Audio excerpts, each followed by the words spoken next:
क्या आपने कभी सोचा है, दो लोग एक ही नौकरी करते हैं, फिर भी एक गरीब रह जाता है और दूसरा करोड़पति बन जाता है? ऐसा क्यों होता है? क्योंकि फर्क होता है सोच में, पैसे की समझ में और फैसलों में। आज हम बात करेंगे रॉबर्ट कियोसाकी की बेस्ट सेलर किताब रिच डैड पुअर डैड की, जो आपको सिखाएगी कि अमीर कैसे सोचते हैं और आम लोग कहाँ गलती करते हैं। 1. दो पिता दो सोचें। रॉबर्ट के जीवन में दो पिता थे। एक थे उनके असली पिता, हाईली एजुकेटेड लेकिन आर्थिक रूप से कमजोर।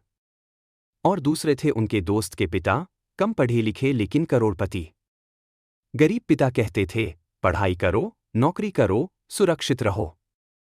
अमीर पिता कहते थे, पढ़ाई करो, लेकिन पैसे की भी समझ लो। खुद के लिए काम करवाओ। 2. एसेट और लायबिलिटी की असली परिभाषा। एसेट वो चीज होती है जो आपकी जेब में पैसा डालती है। उदाहरण, rental property, stocks, business. Liability वो चीज होती है जो आपकी जेब से पैसा निकालती है। उदाहरण, कार की ईएमआई, बड़ा घर, लोन। अमीर लोग एसेट खरीदते हैं, गरीब लोग लायबिलिटी। 3. फाइनेंशियल एजुकेशन स्कूल से ज्यादा जरूरी है। स्कूल हमें साइंस, मैथ और हिस्ट्री सिखाता है, लेकिन पैसे को संभालना, निवेश करना, टैक्स बचाना, ये सब हमें कोई नहीं सिखाता। अमीर बनने के लिए आपको फाइनेंशियल नॉलेज खुद सीखनी पड़ेगी। 4. पैसा कमाने की बजाय पैसे से कमाओ। पुअर डैड कहते थे, पैसे के लिए मेहनत करो। रिच डैड कहते थे, पैसा तुम्हारे लिए काम करे। यही है पैसिव इनकम, जहां आप सो भी रहे हों, फिर भी आपकी इनकम आती रहती है।